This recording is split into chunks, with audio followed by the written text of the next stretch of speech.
Michelangelo Buonarroti was born in 1475 in the town of Caprese when Leonardo was 23. Michelangelo was sent to study the ancient Roman statuary collected in the gardens of Lorenzo de' Medici. From the sculptor who was curator there, he learned a way of twisting his figures into a contrapposto, a twisting of the shoulders while the hips remained frontal. In Lorenzo's court, he rubbed elbows with the leading thinkers of the Renaissance. But Michelangelo never learned polite manners. He was terse and rude. His manners did not win him friends, and he earned himself a broken nose for his rudeness, which disfigured him all of his life.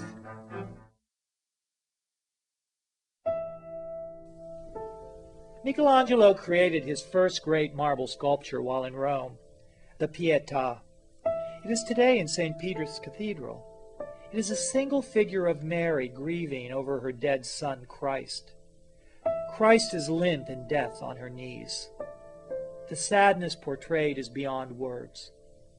Every muscle is perfect and relaxed. The life has parted from Christ's limbs. Also, there is something strange about Mary. She is too young to be his mother. Michelangelo's reply was that it was the purity of her soul. Michelangelo hated to imitate a living person unless she or he was beautiful. Like the ancient Greeks, he idealized people into physical perfection. Yet he personally lived miserably, slept in his clothes, and never washed.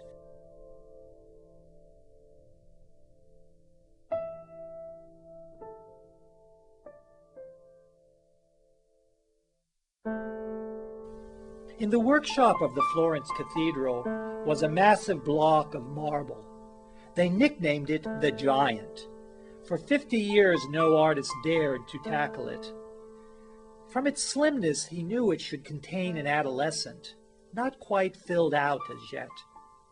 From the Giant he carved David, the herd boy who slew Goliath. After working for 2 years, he unveiled his David. The anticipation was feverish. Spectators were awestruck at the heroic size. The boy's hands and head were disproportionately large, just as a teenage boy would be. Every muscle, every vein is sculpted with an accuracy never before seen in marble. The defiant look, the slingshot casually over his left shoulder.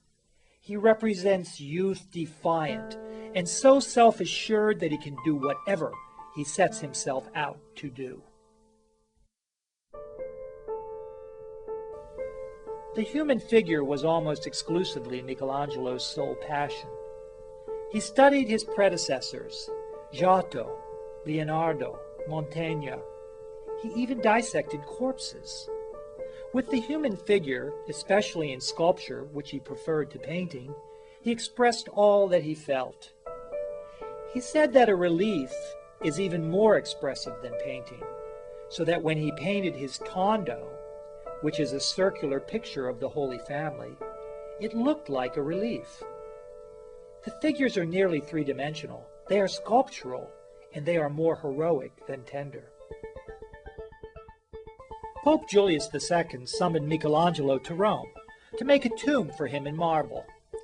Michelangelo spent months in the great marble quarry of Carrara, choosing the stone for the monument. But when he returned, the Pope had cooled to the idea, and Michelangelo returned to Florence in a huff.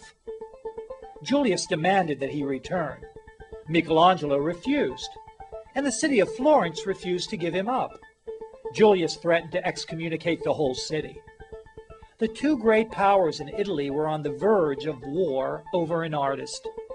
So keenly did the mighty of the Renaissance crave the glory which only godlike artists could give them.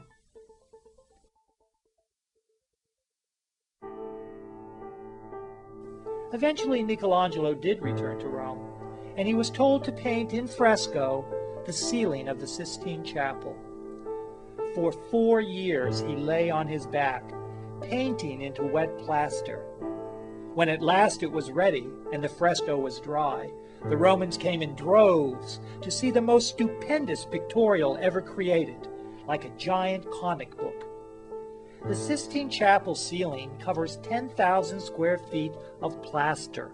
There are 343 figures, 10 to 18 feet high. The monumental scheme depicts the story of creation and the redemption of man. The architectural frames mark 9 histories.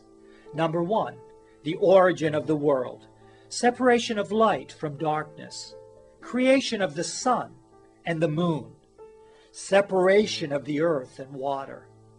Frame 2, the origin of man, the creation of Adam and Eve, temptation and expulsion from the garden. Frame 3, the origins of evil, the sacrifice of Noah, the great flood and the drunkenness of Noah. On either side are giant gloomy figures of prophets and ancient sibyls who predicted the coming of Christ. Da Vinci painted tenderness and mystery. Michelangelo painted sheer, robust energy. Even his women are muscular. In Michelangelo's heaven, everyone's been to the gym. His vision of God is massive and eternal. God creates Adam with such authority that his divinity cannot be questioned. The prophet Daniel has such overpowering force that redemption cannot be doubted, even by brave men. Michelangelo created the kind of man who is more than equal to the task of dominating the earth, even as his mighty God dominates the heaven. 30 years later, he completed the Last Judgment on the back wall of the Sistine. 200 figures, and each one is an entirely different tragedy or triumph. It is a blast of energy which will influence art in the future. But of all the magnificent works which Michelangelo produced, perhaps none is so imposing as the great dome over St. Peter's Basilica in Rome. It sits, a thing of mystery atop a Greek cross design, on 16 pairs of columns. The dome soars with the grace of a fine sculptor. He lowered the pitch of the dome until it made a restful curve inside and outside. The dome of Michelangelo Buonarroti was the inspiration for the dome over our nation's capital in Washington, D.C. The spirit of the Renaissance is still with us today.